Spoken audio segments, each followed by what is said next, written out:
Little delay here. We'll be right back.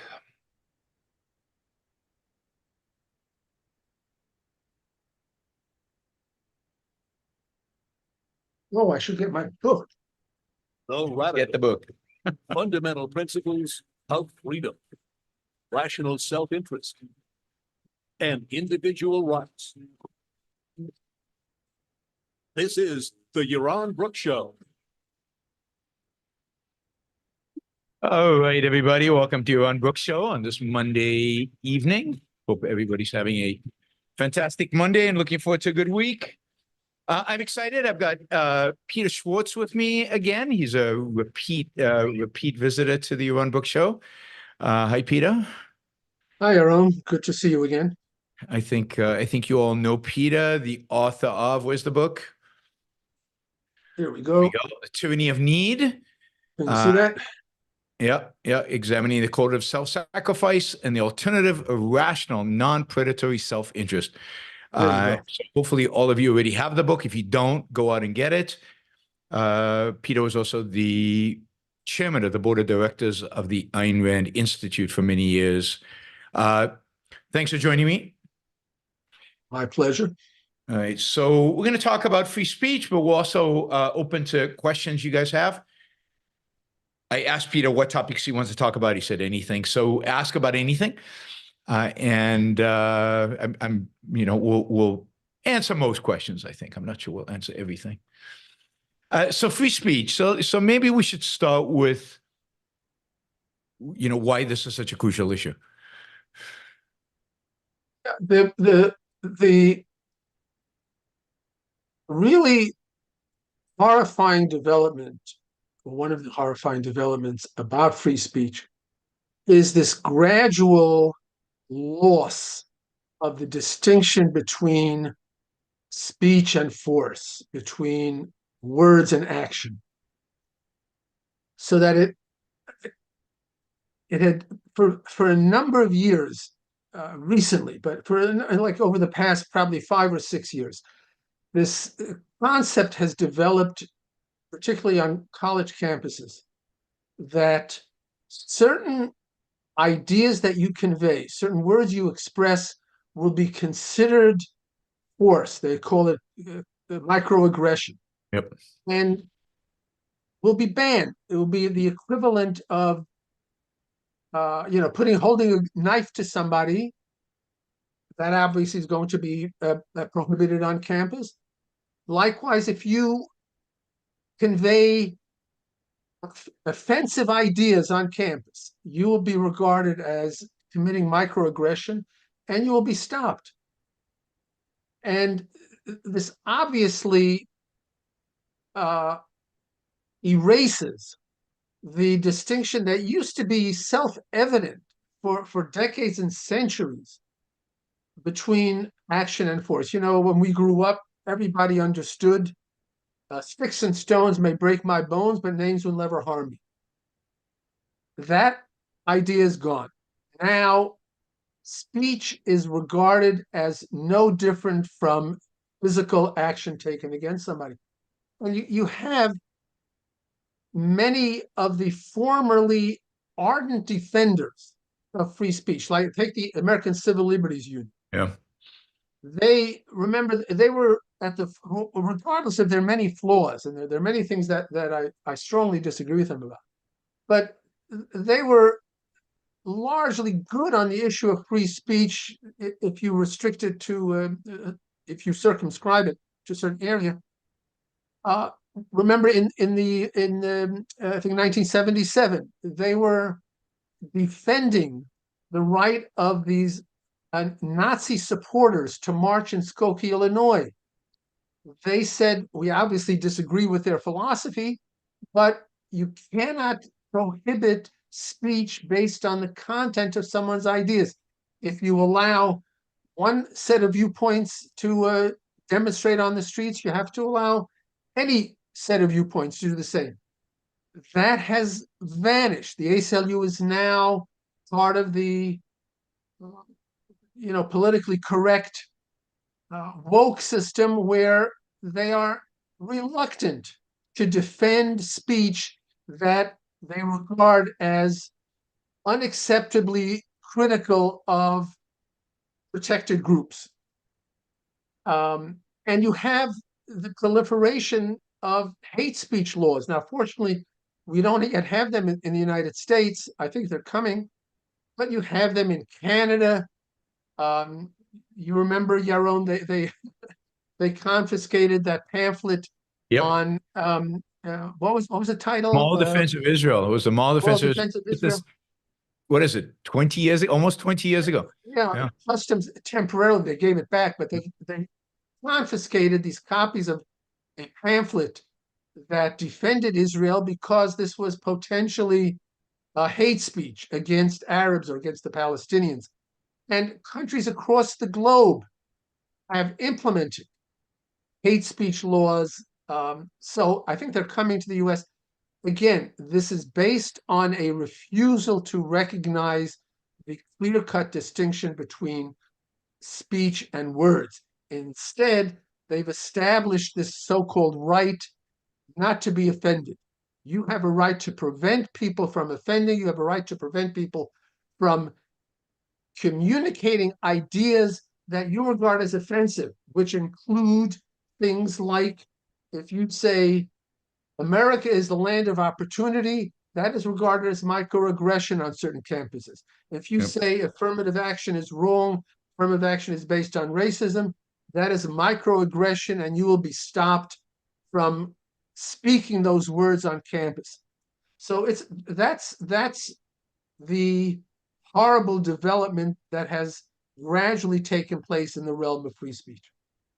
So why is it so important to have the differentiation between action and speech?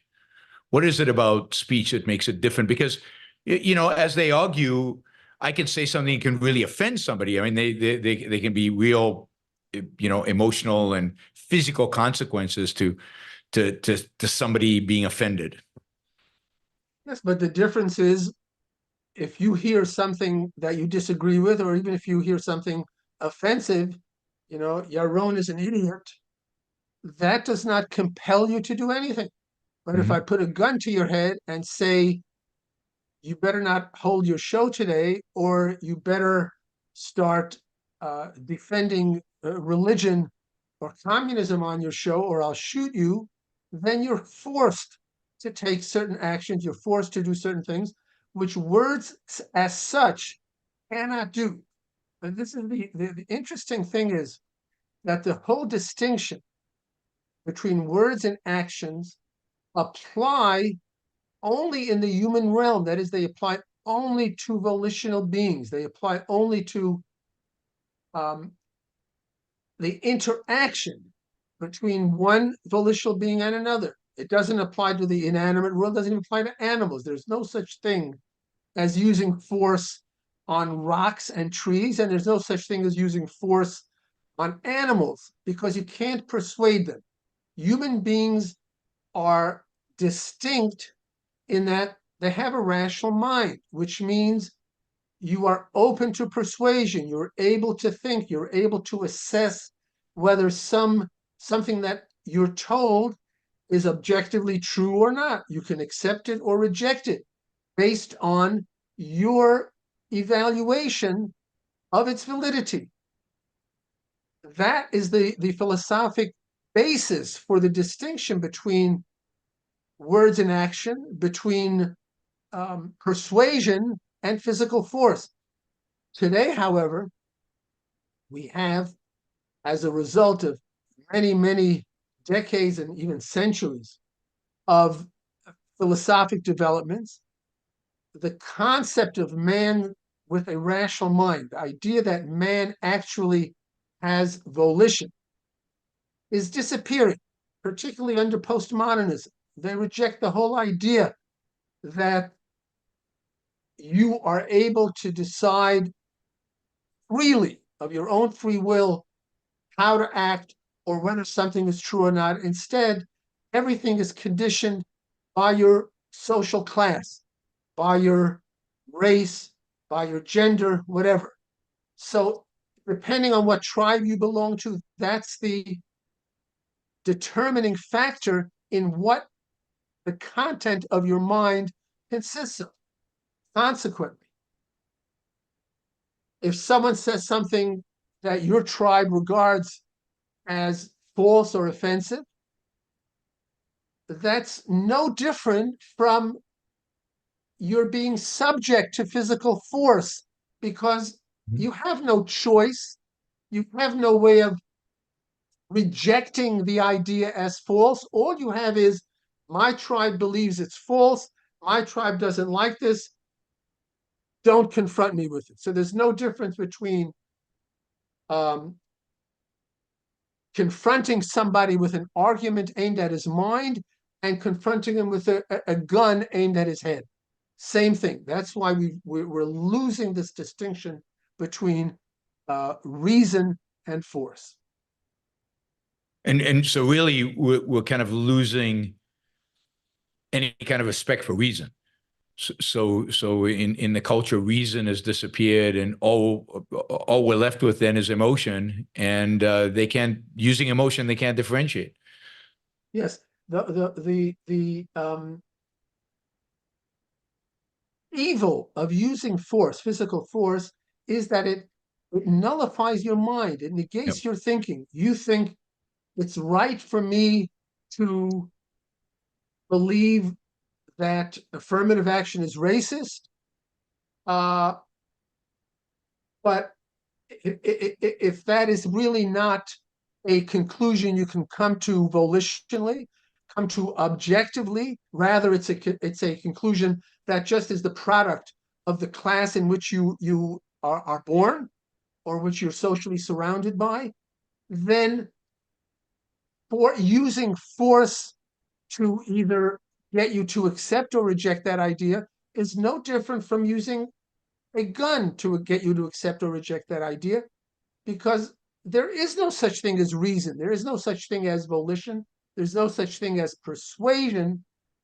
It's just like when you talk to your dog, you tell him, sit, and you've trained him to obey that command. You're not persuading him to sit. Yep. He has a conditioned reaction to it, just like he does to anything else, to any external factor. He does not have the choice to ponder, let me think about this. Is it good for me to sit or not? Is it good for me to eat my food now or not? Do I need to take this is not something applicable to animals. It's not applicable to inanimate matter. It's applicable only to human beings. But if you deny human beings the faculty of reason and the faculty of volition, then we're no different from animals. And there's no distinction, therefore, between force and persuasion. So this is a view the left seems to have embraced, or certainly a significant portion of the left has embraced. What is your sense of how the right has responded to this, or how and whether there's any kind of efficacious counter arguments to the positions on microaggression and woke? Well, I don't know about the last step. Are there counter arguments to the? I mean, has the right done a good job countering this? No, the right today is no less tribalist than the left. The right has its own view, its own tribe, its own beliefs that it adheres to. It is not, the right does not stand up for reason. The right has embraced religion, which is obviously the antithesis of reason. It embraces faith, and you can have faith in your religion. You can have faith in the beliefs of your tribe. You can have faith in the desirability of the leader of your cult, which is what energizes the bulk of the Trump followers. They regard him as their savior. Whatever he says is right. You can't disagree and say what he's saying is illogical or not factual. The whole realm of reasoned discussion and a reasoned process of coming to conclusions is disappearing. It disappeared some time ago from the left, and it's disappearing, unfortunately, very quickly from the right. So I don't think they have an alternative to this. They just have their own views that you have to adhere to. You know, they're not believers in free speech. Used to be, again, years ago, decades ago, that the arch defenders of free speech were on the left, as I said, such as the ACLU, and that it was the conservatives who were more in favor of government controlling ideas, starting with censorship of sexual material, but expanding that to other things which interfered or conflicted with their religious views. So, for example, when the Rushdie affair happened in, what was it, around late 89. 1980s, 89, I think. 90.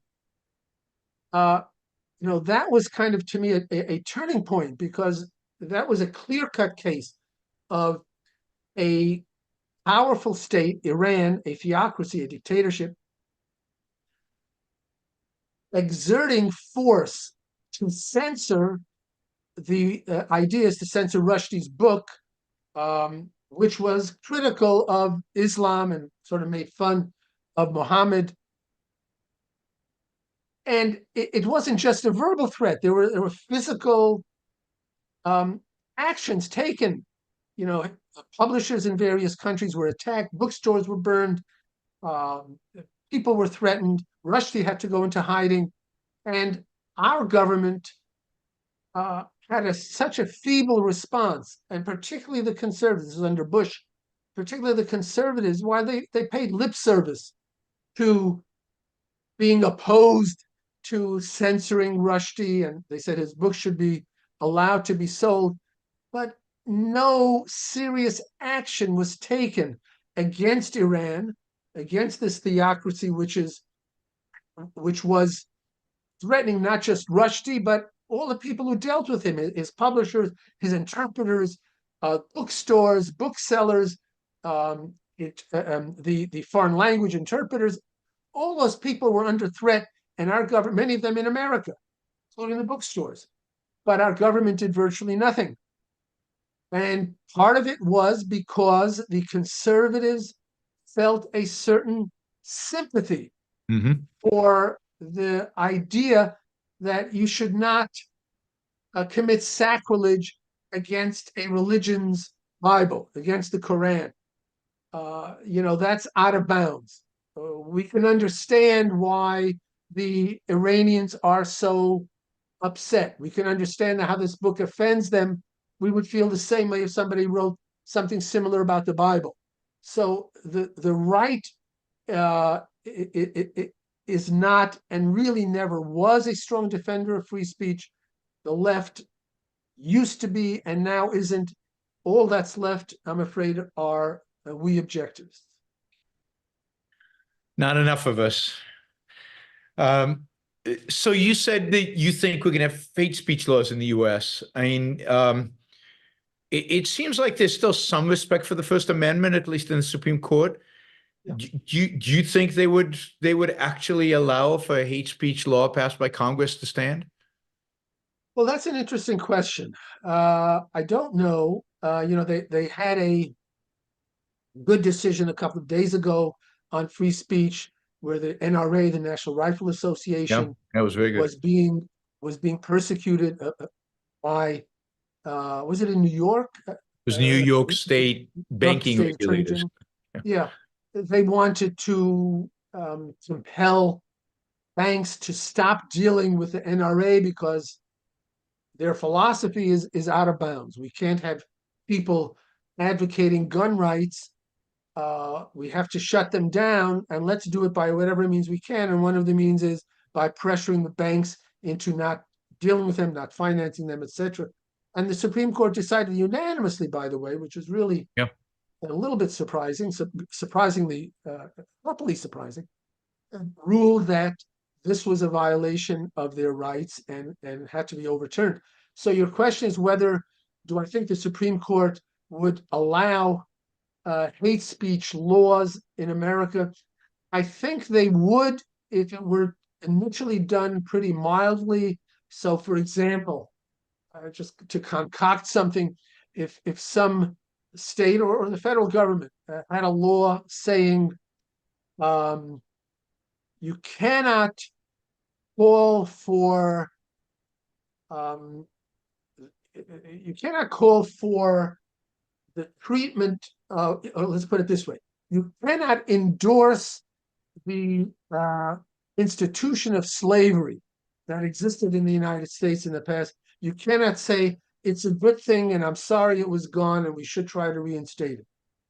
So if it was something, a law like that, which is clearly targeted to something irrational, something unjust, a view that's unjustified, but which still should be legal, it's conceivable to me that the court would allow it. The conservatives on the court would allow it.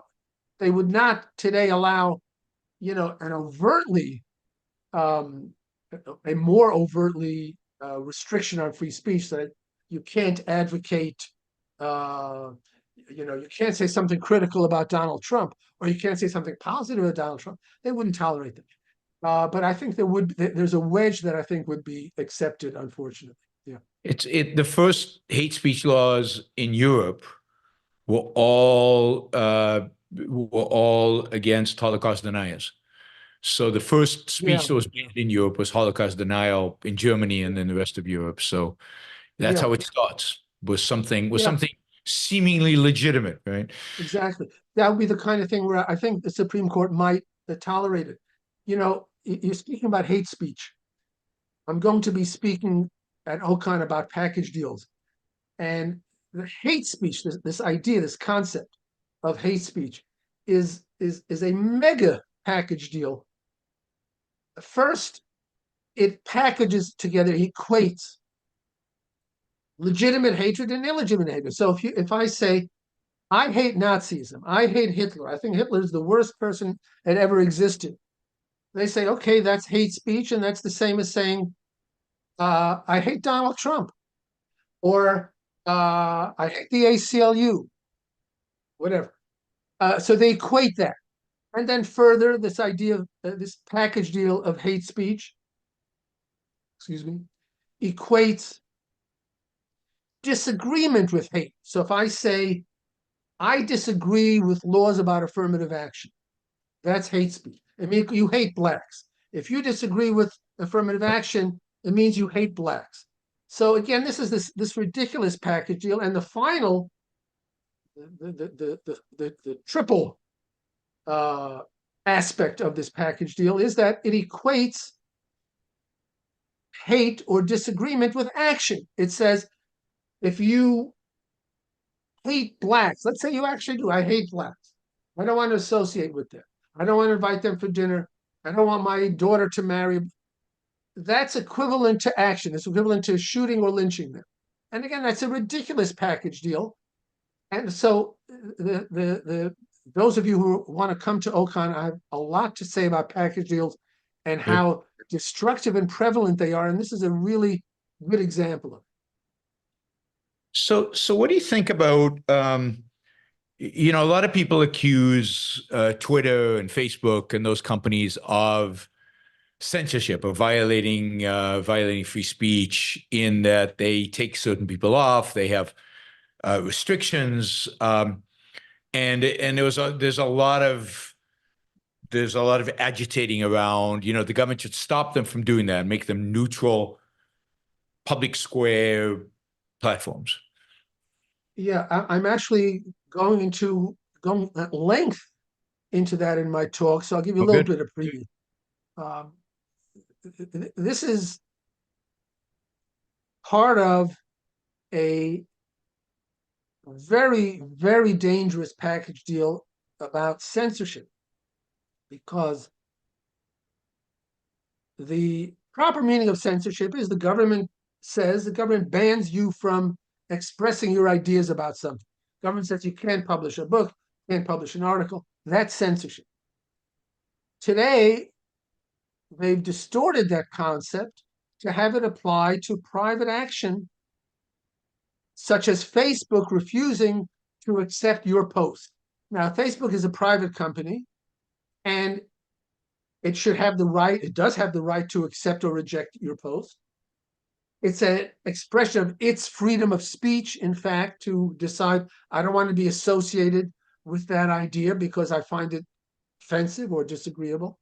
That's part of its free speech right.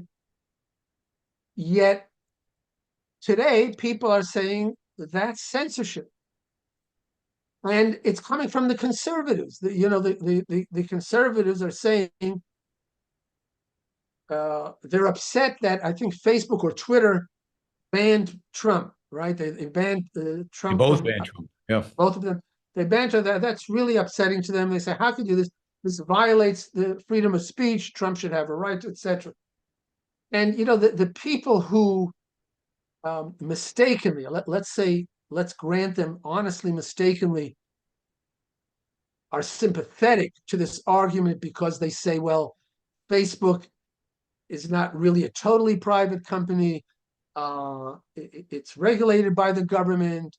It has to kowtow to the government. Let's say that that's their argument.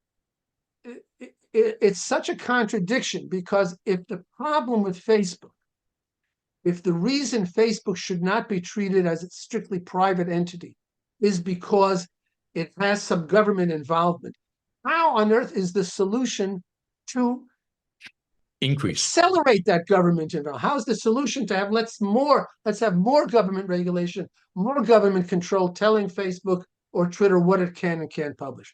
So the solution is get the government out of the way entirely, including getting it out of the way of any decision by these private entities over what should and shouldn't be published. So there is a case in the Supreme Court, in front of the Supreme Court. I think they're going to make a decision any day now about how involved the government can be in decisions that these platforms make with regard to speech. Because, I mean, there's evidence that they were putting a lot of pressure on these platforms around COVID in terms of what these platforms should and shouldn't be saying. Well, that's unquestionable. I mean, and the Supreme Court ruled on that earlier. It said that it was the government was wrong, had no right to. That was the appellate. The Supreme Court hasn't ruled yet. It was the appellate court? Yeah. Are you sure? Okay, yeah. My mistake. But it was the appellate court, which was a good decision, yes. Which said that the government pressure on Facebook to exclude, quote, disinformation about COVID or other things, disinformation about the campaign, about the election, about Trump, that is wrong. Government has no right to do that. We've gone so far from the original idea of what government's function is, which is to use force to defend attacks on people's rights, use force in retaliation against threats to individual rights, which means that anything the government does has to be part of that defense of individual rights. Otherwise, it shouldn't be doing it. So for people to argue, which they did in this appellate case, for people to argue that this isn't really government putting a gun to somebody's head, it's just saying, we strongly encourage you, to do this. We really urge you to take into account that we'll be very upset if you don't comply. To somehow interpret that as not threatening force is absurd. I'm actually worried about what the Supreme Court's going to do here because in the arguments before the court, it didn't look like they were going to wholly support the appellate court, which I thought the appellate court did a really good job, and I'm not sure that the Supreme Court's going to back them up completely over this, but we will see. What do you think? What do you think will be their argument for it? I think that the argument that some of them were making was, look, the government has what they call compelling interests, and it could be national security, it could be a pandemic, it could be that people get proper information, and when the government deems a compelling interest, they should at least be in the position to advise these platforms, right? So I think that's the argument they're going to make. It's a terrible argument, but the question is this, Yaron. The question is, that could be a very far-reaching argument or a narrow one, because the question is, will they apply it particularly to things like Facebook, which is, quote, a public platform, so it's like the utilities and it's regulated by government? Do you think that the Supreme Court will go so far as to say the government can ban a book which disagrees with their COVID policies? See, I find that hard to believe. Yeah, I don't think they'll go all the way, and I don't think they'll even say the government can ban it on Facebook. I think part of the discussion is, can the government put this soft pressure on? We'll be upset, as you said, we'll be upset if you, and I think the court is going to side with the government on that part of it, and say you can't ban it outright, but you can advise, you can recommend, you can suggest, which we know is the same thing, but yeah. I fear that that's where they're going to come out with some kind of mixed message, and it's going to be bad. That's terrible. I'm having fun interviewing you. But it's going to be an interesting case. It's going to be an interesting case. It's like affirmative action. You can't explicitly use force, but you can, race as a factor, but you can use it as one element. This whole trend for a long, long time in jurisprudence has been weighing interests. They can't come out firmly with principle of individual rights. So it's always, let's weigh this against that. And how do you weigh it? Well, there's no standard by which to weigh it. It feels like it's too much. This feels like it's too little.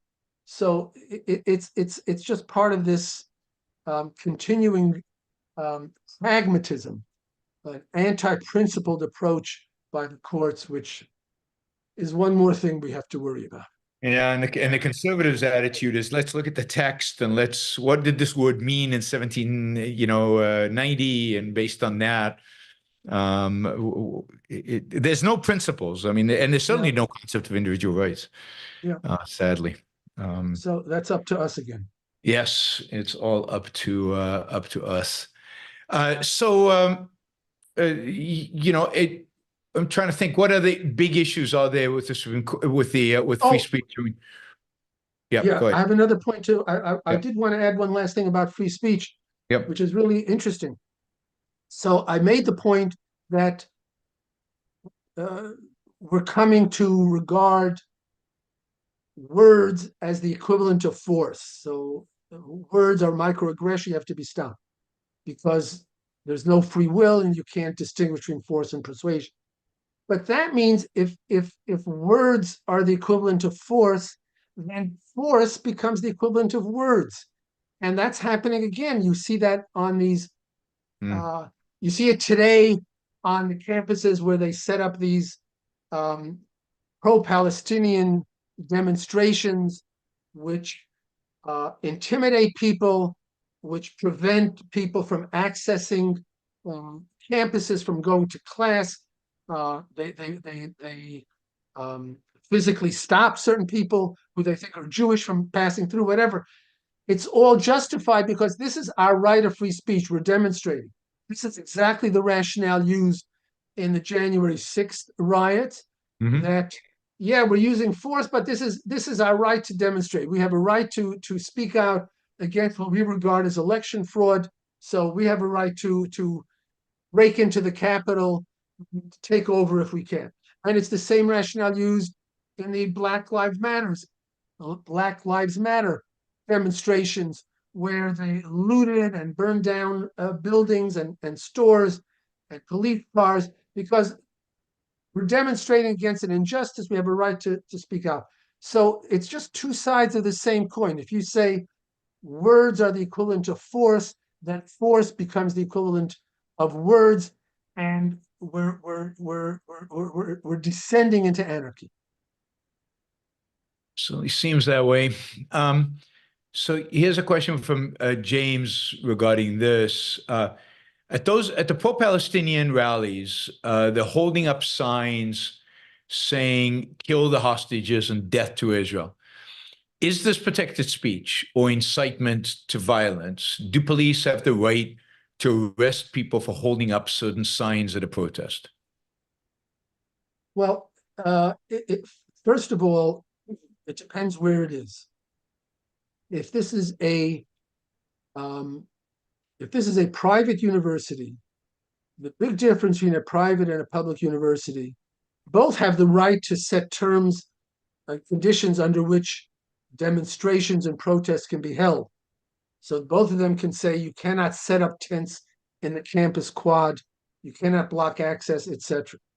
But the big difference between a private and a public institution is that a private institution can set whatever restrictions it wants in terms of the ideological content of the students. So a private college, for example, can say, we're a Christian university, we don't accept atheists. We certainly don't allow demonstrations in favor of atheism. Or we don't allow demonstrations in favor of communism. That is completely within the purview of a private entity, including a private university, because it's own on your own property, including your own living room, you have a right to determine what ideas are being conveyed. When it comes to public university, it's different. Public university cannot say we're going to allow demonstrations, but pro-communist demonstrations, but not pro-Nazi demonstrations. We're going to allow pro-Israel demonstrations, but not pro-Palestinian demonstrations. Can't do that. So to get more specifically about the question that this person asked, if someone is advocating the destruction of Jews, I think that still would be protected speech.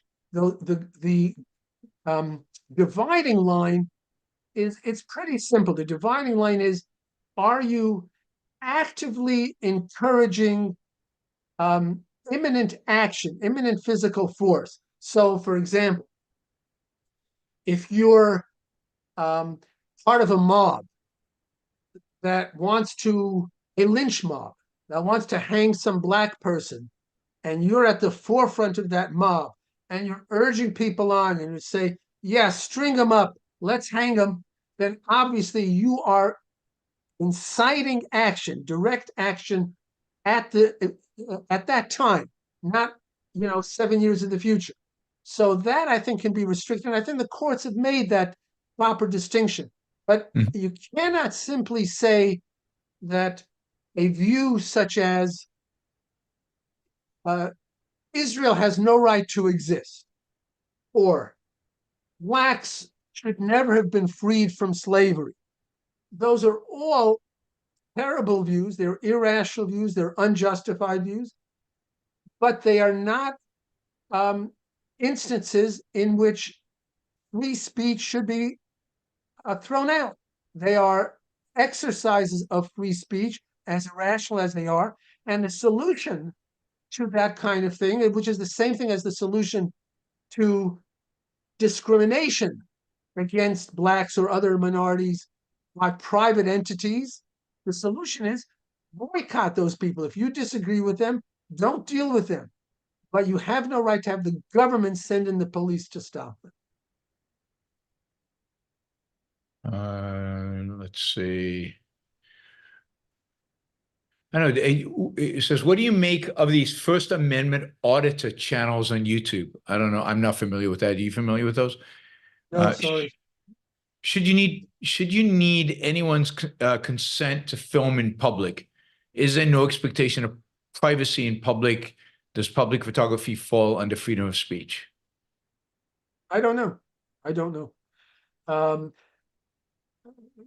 The court would have to rule as to whether, when you walk out on a public sidewalk, there's a reasonable expectation that you will be photographed or videoed. Now, then the question is, should there be restrictions on what use is made of those photographs or videos? I don't know. That's beyond my pay grade. I don't know. I'd have to think more about it. Yeah, again, if we had private property rights and those kind of things, then different street owners, I guess, could determine or could let you know in advance what your expectation should be.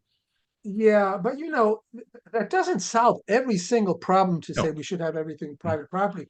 Because we're still going to, we have a White House where the president and his gigantic staff live, which is owned by the government. So if you go into the White House, do you have an expectation that you won't be XYZ? So the question still rests on what reasonable expectations, absent the explicit specifications beforehand.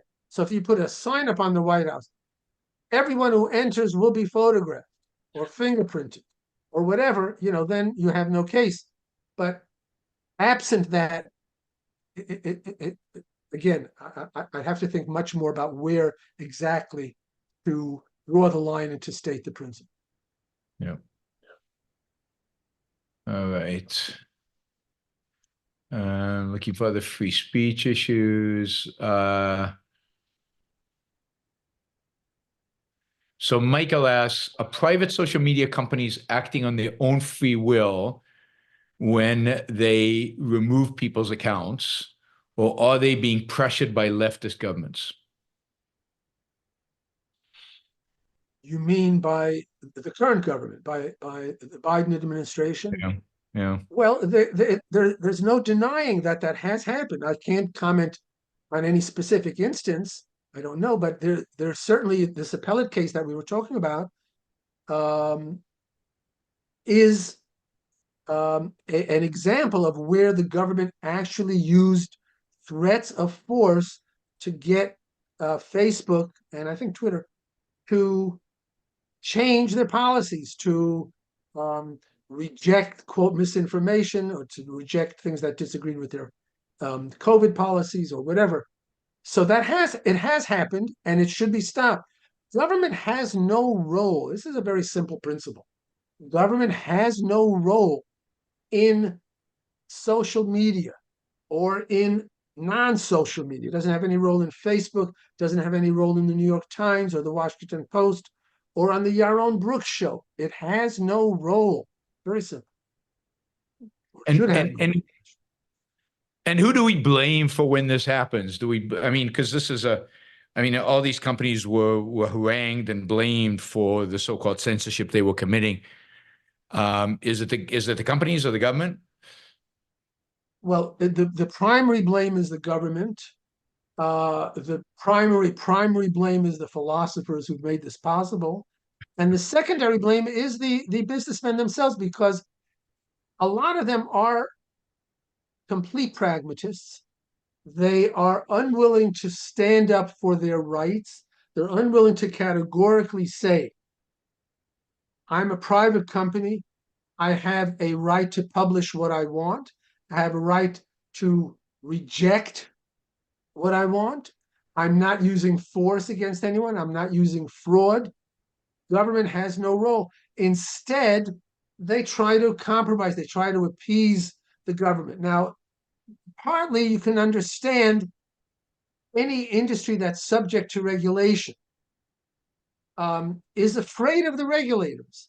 And they do try to appease them. And to some extent, sometimes you could say it's understandable or unavoidable. I don't think that's the case with social media. I think these businessmen would have much greater success if they came out publicly and said, we believe unequivocally in the First Amendment. We are publishing ideas we agree with. We're excluding ideas we don't agree with. We don't accept censorship. We will actively oppose any effort by the government to interfere with our decisions. If they made a public stand like that, I think they would garner a tremendous amount of public sympathy, and I think they would deter the government from acting against them. And the problem is that these businessmen do not have the backbone to do it. So Elon Musk at Twitter seems to take a stand somewhat like that. Any thoughts about Musk and what he's doing there? Yeah, you have to admire some things about him. You have to really shake your head at other things about him. Yeah. I think one of the things he did where he was it during COVID or whatever, he said He was not going to do something with Tesla. What was it? They wanted to shut He down wouldn't shut his Tesla. factory down in Yeah, California. He because said, of COVID, come, right? come send the police, arrest us all. Yeah. So you have to admire that tremendously. But Yeah. he is not a real philosophic thinker. And he just, goes too often, he has an emotional response to something. He'll retweet something which he thinks has some valid aspect, and if you think about it further, is really ridiculous or irrational. So, yeah, Trump needs a good philosophic advisor. I mean, excuse me, Musk No. needs a good Yeah. philosophic advisor. I Trump think too. Trump is beyond that, I think. So I don't think it would help. There might be hope with Musk.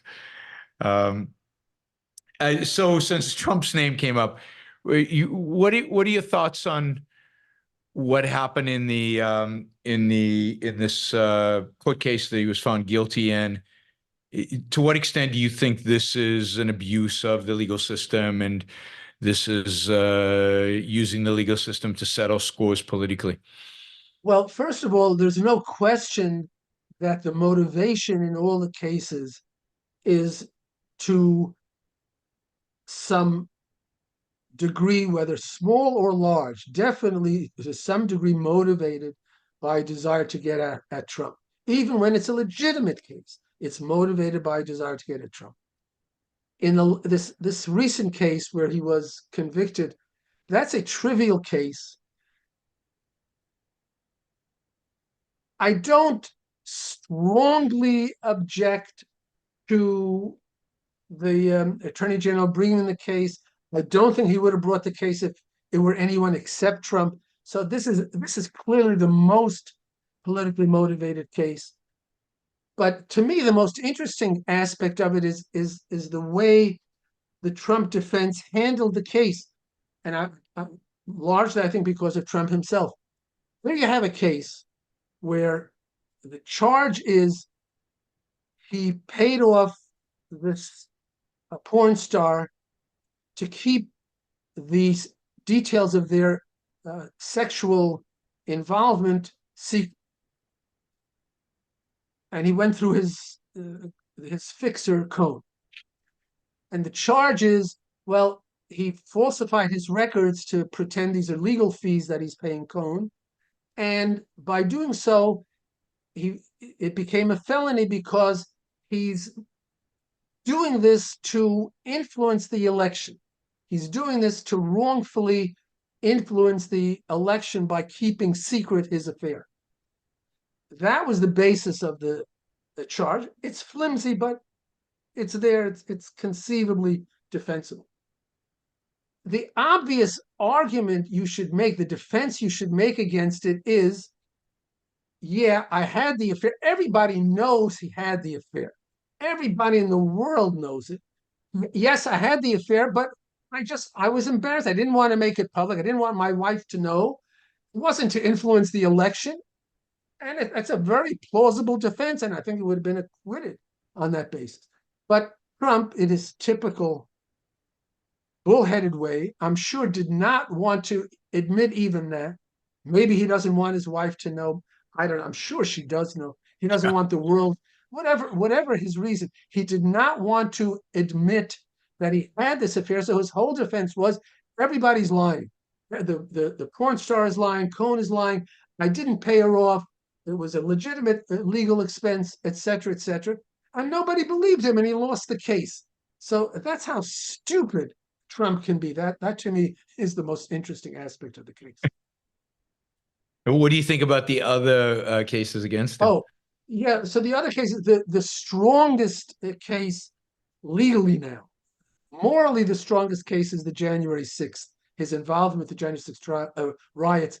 I'm very skeptical that you can show objectively that he was legally responsible for what they did. Because I read the statements, at least the statements that were made public by Trump before the riots. And he never said, go take over the Capitol, go smash the windows, stop the vote from being counted. He never said that. He said, let's fight, let's do it So I don't think in a trial, I don't think you can prove beyond a reasonable doubt that he ordered that action to take over the Capitol. However, legally, I think that is not quite on strong grounds. The strongest grounds are the attempt by him to overthrow the election by defrauding, excuse me, by setting up fake electors, by having people come and claim that they are electors and they're voting for Trump, and somehow fake electors who will vote for Biden have replaced them. So this whole phony claim that the election was stolen, which, if he wants to say that, he has a right to say it, but he took action to actually subvert the legitimate process by which ballots are counted and the transfer of power is taken, by pretending to, not just pretending, by arranging to have fake electors take over from the corrected, the true electors, and throw the election away from Biden into Trump. That, I think, is the strongest legal grounds for convicting him. But in terms of the moral case against him, the January 6th riots are the worst. That is evidence, if you needed more evidence, that nothing is beyond him. He will not stop, Trump will not stop at anything in order to achieve his ends. Whatever you think of Biden or other politicians, there are lines. Biden would not order the mass murder of all Republicans in the Congress if he thought he could get away with it. Trump would do that for the Democrats if he thought he could get away with it. There's nothing, again, because he has no sense of morality. And when I say that, I don't mean just that he's dishonest, because Biden is certainly dishonest. I mean, he has no concept of morality. He has nothing restrains him. He doesn't even care about what other people might think is morally wrong. He doesn't hide it from them. He just does whatever he thinks he can get away with. So the January 6th riots showed that he has no qualms about overthrowing a legitimate government and installing himself by fraudulent means if it will keep him in power. And that is, there's no politician you could think of who would pose a greater threat to people than someone who says, the hell with the laws, I will do whatever I want without restriction if I think I can get away with it. So what do you think of the Republican Party that, didn't just forgive him, but basically backed him and is enthusiastic about him? Yes, the Republican Party is finished. I wrote about this when Trump came on the scene. I predicted that he would destroy the Republican Party, and he has. He has driven out all of the better people. They are no longer have any ideology motivating them except anti-immigration and let's kowtow to Trump. The last election, the Republican Party didn't even have a real platform, which normally consists of ideological planks of policies that they endorse. They, in effect, said, we have no ideas we want to present. We just endorse whatever Trump believes in.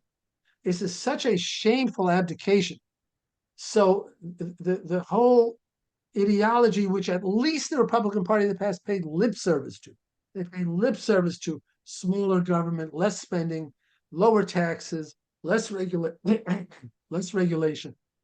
That's gone. All it is now, anti-immigration, more tariffs, build the wall, That's it.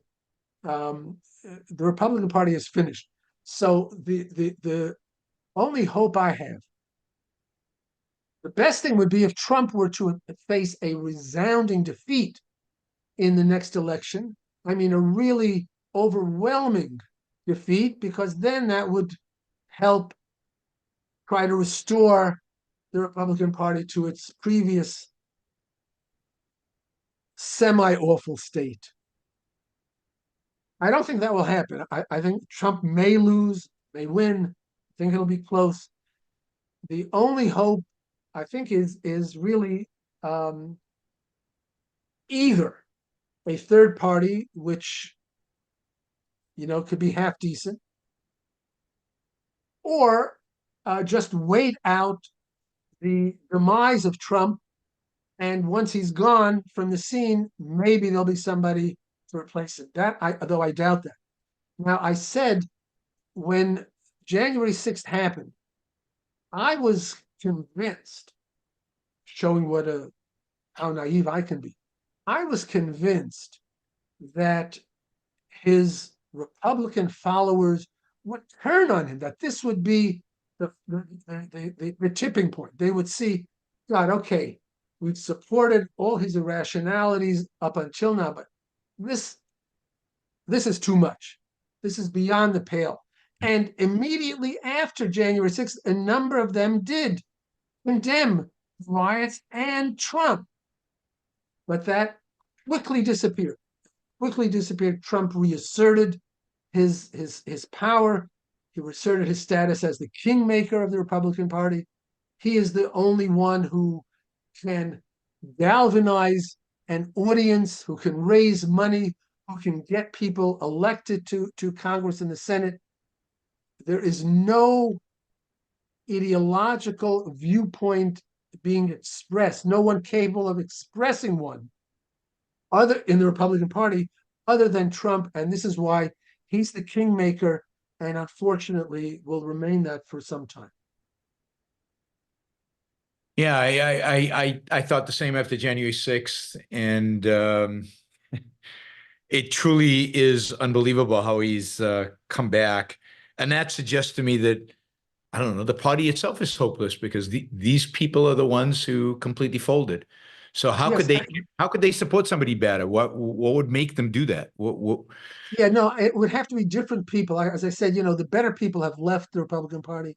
If somehow they can come back or form a new party, and they weren't so good, you know, I don't mean to elevate them more than they deserve, but compared to the Republican Party now, compared to this Trump cult worship, they were magnitudes of, what's the word? Magnitudes of something better. Magnitudes of betterment better. I don't know if they can come back. You know, there are people, who are they? Like Liz Cheney was good. She's going to be gone. Paul Ryan was good. When I say good, I mean semi-awful is what I mean. That translates it. So there are a number of them who were either forced out by Trump or just got disgusted and left. And Trump has replaced them with his cronies. And by cronies, I mean people who just mindlessly go along with his idiocies. And should he actually win the election, it would be a tragedy, because, you know, in his first term, he was new to the office, and he had some decent people around him who restrained him and restricted him, at least for the first 2 or 3 years. And then he kind of got the hang of it and got rid of them. Now he's got a whole coterie of people ready, lined up to be his lapdogs and carry out whatever lunacies he advocates. And it will be a real tragedy if he wins. I'm sorry to be so pessimistic. What do you have that I can be optimistic about? Well, I have a question the way you can come down on the pessimist or optimistic side. How far along do you think we are in the ominous parallels? I mean, Leonard makes a prediction in 1980. It's 44 years later that we're heading towards authoritarianism, that the path is kind of set. Is it inevitable, or to what extent is it inevitable? How far along are we? Well, it's not inevitable. We are not in a dictatorship. We're not at the brink of a dictatorship. But we're much farther towards it than we were, 20 years ago. You've got the Democrat and Republican parties now both far, far worse than they were 20 years ago. You've got academia, which is many times worse than it was years ago. This whole phenomenon of this pro-Palestinian, pro-Hamas demonstrations, where all of these people on campuses, they're college students trained by their college professors, climbing out of the woodwork to declare the most horrifying things, to make the most horrifying statements, to come out right after October 7th and say, we support Hamas. Israel is in the wrong. Israel needs to be exterminated. Israel is a colonial power. Right after October 7th, when people could see the videos of the unspeakable atrocities committed by Hamas, that this is a group that's being defended by, and not just by, fringe lunatics. These are mainstream movements on campuses. They're the dominant force on campuses. Now, there are some pro-Israeli demonstrations, but the dominant voices on campus are anti-Israel, pro-Hamas, anti-civilization. So it's a terrible development. So the point is this. The point is that the direction of this country is continually headed towards dictatorship. There's no question about that. But the only question is, and the only source of possible optimism is that we have, countering that, objectivism, which is much stronger now than it was 20 or 30 years ago. There are many more objectivist publications. There are many more objectivists. There are objectivists in academia. There are objectivists teaching and lecturing and writing. So the only question is, will, the train that's headed off into the abyss of dictatorship get there before the other train where the objectivists are riding on gets enough power to overtake it and derail it? We are not yet at a dictatorship, so you can't categorically say there's no hope, all is lost. If and when we do get to the point, let's say, where there is real censorship, where you're not going to be able to speak your mind, where you can't have a Yaron show, where you can't have the existence of an Ayn Rand Institute. When that happens, then I think you can give up any kind of optimism. But I think we're still far from that. So if the objectivist train gets stronger and faster and takes over the other one before the cliff is reached, then okay, who can predict that? I sure can't. No. Semi-optimistic. Yeah, it's about as optimistic as anybody can be, I think. Let's see. Shazbot asks, I don't know if you know the answer to this. What were Ayn Rand's thoughts on the novel Fahrenheit 451? I have no idea. No idea. Yeah. Have you read that novel? It's on free speech. It's about free speech. Friend Harper says, can you talk about your formulation of selfishness that you would use to describe to a layman? I think it was non-predatory, long-term, rational self-interest. It's been invaluable to me in communicating to laymen. Yes, the terrible problem with the misunderstanding of selfishness is this package deal. People it's not that they understand selfishness and think it's wrong. Now, the theorists do, the academics do, but most people are opposed to selfishness because they don't understand what it is, and they don't understand what the contrast, namely altruism, is. There's a package deal on both of them. So if you can just get people to understand that selfishness means somebody pursuing his own interest, which in fact consists in being loyal to certain moral principles, to being honest and just and productive.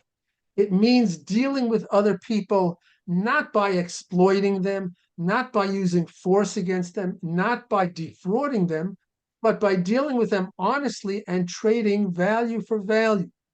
So Thomas Edison is selfish. He invented all of these great products. He got rich. We got rich. It was a win-win because the pursuit of self-interest does not entail at the expense of others. That's the wrong interpretation that the altruists want people to have. If you can convey to them that selfishness means adhering to certain moral principles, that selfishness means what is in your interest in the long run, not just in the next 5 minutes, and that robbing banks and cheating people and lying is ultimately against your interest. If you can convey that, then you have a chance of getting people to understand what selfishness is, and therefore why it is actually proper, why it is something moral. But that's the key thing. You've got to get them to understand that selfishness is not at the expense of others. That's the package deal that altruists have created. Charlie says, can you help me make sense of Hoppe's argument from argumentation? It seems flimsy to me, but libertarians, really anarchists, seem to think it's solid argument. Do you know this? Do you? I don't. Do you? No. I don't. No. Sorry, Charlie. Let me say, should I say something about libertarianism? Yes, and do you know Hoppe? He's No, I don't know okay. that. I actually listened. Particularly bad libertarian. I'm sorry? He's a particularly bad libertarian. That means nothing to me because I don't know what a particularly good libertarian would be. Well, I listened to this long presentation on New Ideal by Razi and Ben a few days ago about the Libertarian Party convention. Did you listen to it?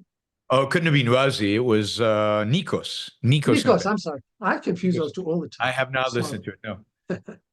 It was really good. You convey that to them. It was really very good. Excellent. Good, good. So this is the Libertarian Party had its convention recently. So let me just say that I wrote, let's see, this was in the mid-'80s, which is 40 years ago. Yep.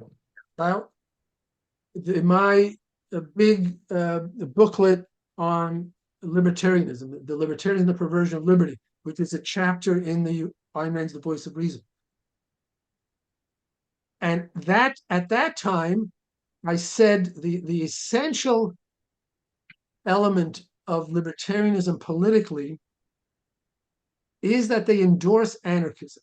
And even the people who say they don't endorse anarchism endorse it with respect to the fact that they regard anarchists as allies in the fight for capitalism. So if you don't see the antithesis between anarchism and capitalism, and you say, well, they're against government regulation, they're against the central bank, they're against price controls, so we agree on 95% of it, and we just disagree on 5%. If that's your approach, which was essentially the approach of the whole libertarian movement, then you don't understand capitalism at all. You are an enemy of capitalism, just as the anarchists are. And the reason that the libertarians are sympathetic to anarchists. The reason, let's say, they don't reject anarchists the way they would reject socialists is because they are not opposed to statism. They're opposed to the idea of a state telling them what to do. They want to be free to do whatever the hell they want to do. You can't place constraints on them. You can't place legal constraints on them. You can't place moral constraints on them. This is what energizes libertarianism. I said 40 years ago that this was the core of libertarianism, and a lot of people said I'm exaggerating. I'm being too harsh on them. There are many good libertarians, and the latest libertarian convention, libertarian presidential convention, according to this report, is that they are now dominated by what's called the Mises wing of the Libertarian Party. You know, the Mises Institute is explicitly an anarchist organization. So they have now largely influenced the Libertarian Party, and they're now officially anarchist, even though, again, I think their presidential nominee may not be openly anarchist. This wing of the Libertarian Party is taking over. And it's just a logical result of the philosophical premises, the anti-philosophical premises that I describe at length in my too long article on libertarianism. Yep. So, but Hoppe, I don't know. I don't know what his views are. I think he's still alive, but he's one of the real intellectuals behind the anarchist movement, and that all the kids are reading and enthusiastic about.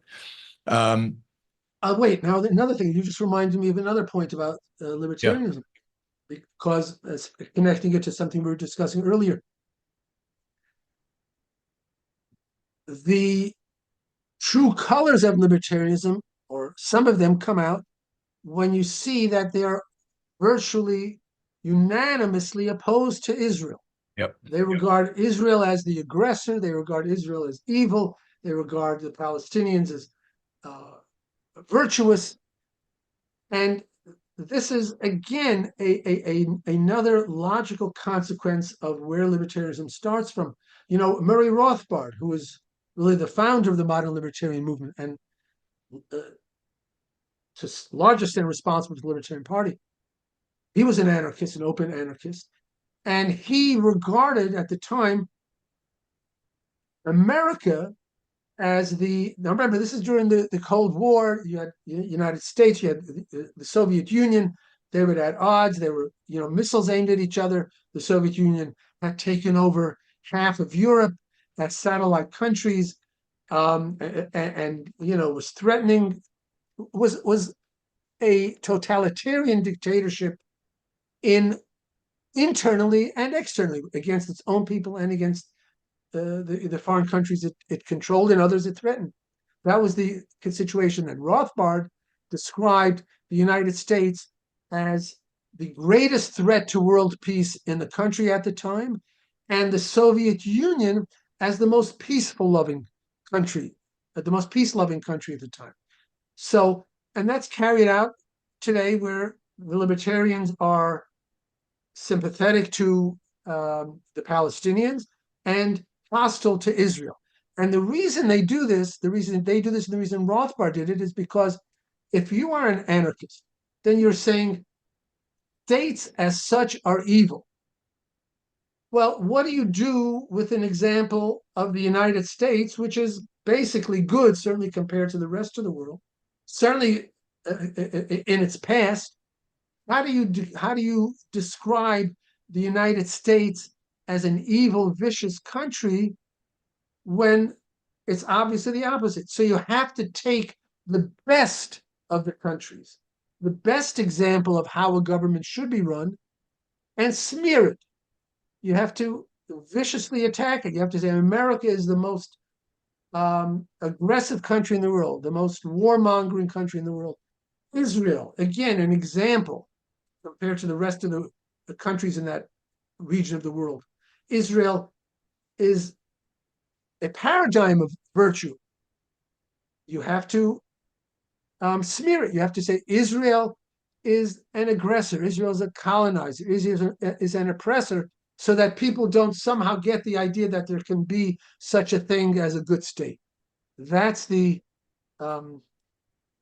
consequence of that. Those are the positions libertarianism has to take, given its foundation. Yeah, and part of that is the Mises Caucus, but I think overwhelmingly the Libertarian Party is very, very sympathetic to Putin. Right? So Putin's the good guy. Yeah, because if America is the bad guy, then Yep. America's enemies have to be the good guys. Yep. Yeah. All right, let me thank some people. Christopher, thank you. Wes, really appreciate the support. Cassandra, Aunt Sam. Okay. And I think we're good. All right, let's do some questions. Ian says, here's a positive question for Peter.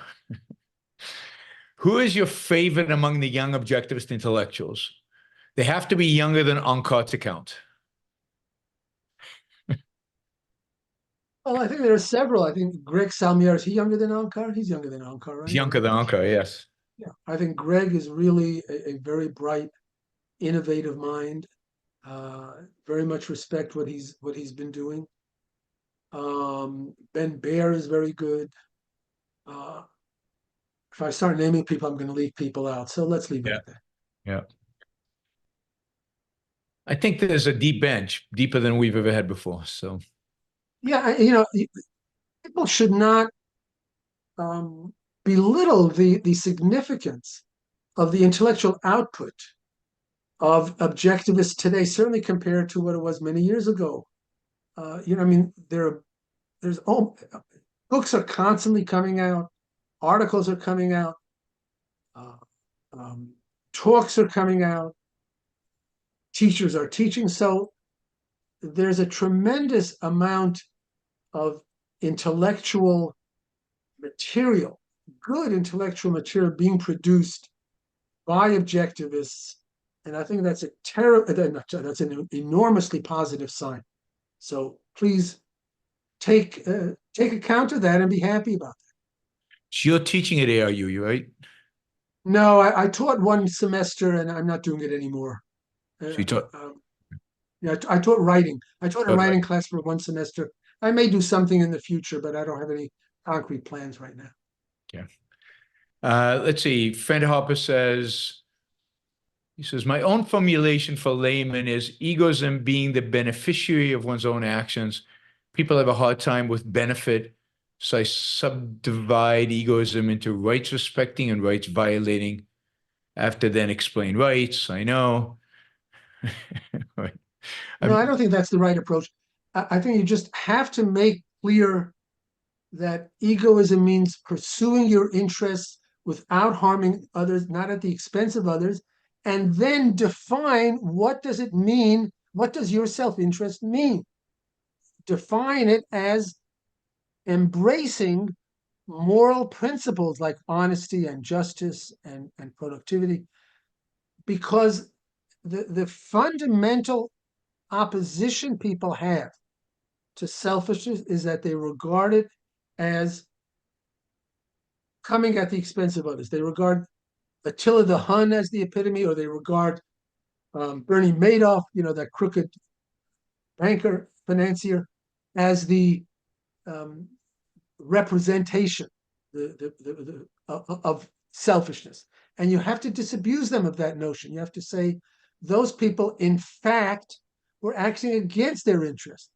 Attila's actions, if you want to become a mass murderer and pillage and loot your way across, that is not in your interest. Your interest consists in producing the values that your life requires, which means going by reason, not by fraud, not by force, It means you benefit from your actions because your actions are not at the expense of others. That's a crucial thing you've got to convey. There's nothing more important than that. Yep. Jonathan Honing says, thank you, Peter, for your years of scholarship. Any stories about your personal experiences with Miss Rand you might share? Sure. Hi, Jonathan. Yeah. Thank you, Jonathan.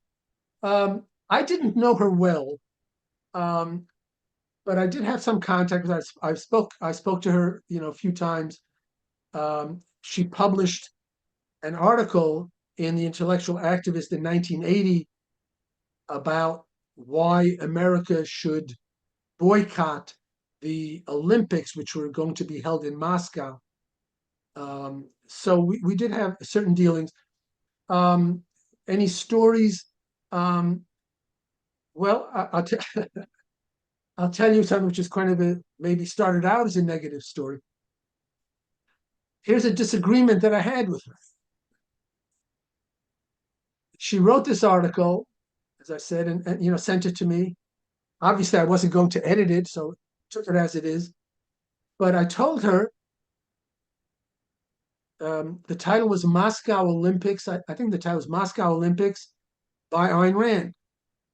I said I was going to include a little bio line at the bottom to describe the author. Ayn Rand is the author of best-selling Atlas Shrugged and Fountainhead, which you normally, like if you see an op-ed, it'll say a bio line of who the author is, or any magazine article, it'll say by John Doe, CEO of blah, blah, blah. So I thought this was, non-controversial. And she got very upset she got very angry at me. She said I was doing it to, what was the word? I can't remember the word. She said the people know who she is. I don't have to have a line for my readers. Doesn't need to be a line to describe who Ayn Rand is. I'm just trying to maybe not make it clear that I don't assume that people know who she is. Anyway, she was very upset. And I was completely taken aback. No idea she would, I thought it was just standard. Clear I should say it. In fact, I went out of my way all the time that I was publishing The Intellectual Activist, never to call it an objectivist publication. I didn't want to be seen as speaking for her. She had no involvement in it at all. And I knew that, as another sideline, at the time I started, which was in 1979, I disagreed with her views about libertarianism. That is, when I started The Intellectual Activist, I used a number of mailing lists to get new subscribers. And I used some libertarian mailing lists. And I knew she disagreed with that. She said, you should have nothing to do with them. And my view was, yeah, they're wrong. Libertarians are wrong. But there are some good ones there. So I'm appealing to the better ones. I have their mailing list. If they like The Intellectual Activist, they'll subscribe. They'll be exposed to, more rational ideas. So we disagreed about that. And it took me about 5 or 6 years till I wrote my long piece about libertarianism before I realized why she was right and that it was wrong to have any contact or sanction of libertarians. But at the time, I disagreed with her. So that was one of the reasons, several reasons, that I didn't describe The Intellectual Activist as an objectivist publication. So I therefore didn't take for granted that my audience would know who she is. But it's kind of a mistake on my part. Anyway, obviously, if she wanted the bio line removed, I removed it. But we spoke again the next day, and she was fine. Her anger does not last, usually, if it's not about a major disagreement, which this wasn't. So, yeah. Jonathan, I hope that qualifies as a story about my interaction with Ayn Rand. Great. Scott writes, Is it fair to assume Trump lost you forever when he sanctioned the libertarians by speaking to them? Is that a ridiculous question? I mean, does that deserve an answer? I don't think so. I don't think. I don't know. Next question. Harper Campbell, Canada appears to have no objective law around freedom of speech. Reporters have been arrested at trans rights rallies for disorderly conduct when asking questions that make people feel uncomfortable. What's the question? I think he's just reinforcing what you said about Canada Yeah, before. Canada has a lot of bad hate laws. I don't know if it's the worst country. Maybe it is. It's becoming worse. I think there's a new law Is coming it? out now that's even a next step Yeah, in terms of how bad it is. yeah. So come to America. If only it was that easy. I think immigration from Canada to the United States is at an all-time high, the Oh, highest yeah? it's ever been. Yeah. So they are the ones who can are coming. You're all welcome. Gail asks, would flying a Nazi flag be considered inciting violence anywhere public? No, certainly not. You could argue that during World War II, if you flew a Nazi flag, that would be wrong. That would be in the middle of a war, aiding an enemy. So you could be stopped. But today, I mean, what, there's 16 Nazis in the world? There's a lot more communists, and flying a communist flag should be allowed. So no, it should be illegal. It should be legal. So the issue here is it represents an idea. It's not a call. It's not a incitement to act. No, to act to do what? Yeah. Kill the Jews? I think you could even say it's not inside. If you come out and said, I think no Jew deserves to live, they all should be killed. You can't be arrested for that. That's not an incitement to action. Now, if you went to I said there were only 16 Nazis. Let's say there's a lot of them.